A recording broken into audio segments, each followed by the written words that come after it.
भाजपाचे नेते मोहन वनखंडे यांचा काँग्रेसमध्ये प्रवेश। मिराज मतदारसंघातून भाजपला मोठा धक्का बसणार का?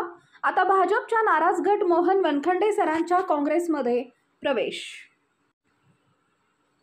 मिरज विधानसभा मतदारसंघामध्ये काँग्रेस पक्षाने भाजपला धक्का दिलाय। विधानसभा निवडणुकीच्या तोंडावरच भाजपा अनुसूचित जाती मोर्चाचे प्रदेश सचिव मोहन वनखंडे यांनी काँग्रेसमध्ये पक्षप्रवेश केलाय। काँग्रेसचे नेते खासदार राहुल गांधी यांच्या उपस्थितीमध्ये कोल्हापुरात मोहन वनखंडे यांनी काँग्रेसमध्ये प्रवेश केलाय। काँग्रेसचे प्रदेश अध्यक्ष नाना पटोले, माजी मंत्री सतेज पाटील, माजी मंत्री विश्वजित कदम, खासदार विशाल पाटील आणि अन्य काँग्रेसचे वरिष्ठ नेते पदाधिकारी यावेळी उपस्थित होते।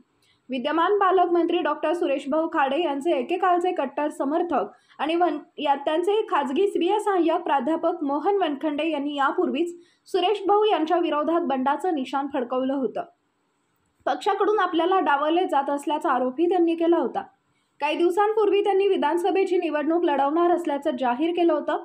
जनसुराज्य युवा शक्तीचे प्रदेश अध्यक्ष समित कदम आणि प्राध्यापक मोहन वनखंडे यांनी मिरजेत सलग 2 वर्ष दहीहंडी सोहळा आयोजित करून मोठं शक्ती प्रदर्शन केलं होतं।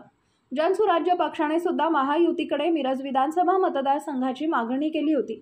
वनखंडे यांनी भाजपाकडून उमेदवारी मागितली, मात्र त्यांनी काँग्रेस पक्षामध्ये प्रवेश केलाय। काँग्रेसचे संभाव्य उमेदवार म्हणून मोहन वनखंडे यांच्याकडे बघितलं जात आहे।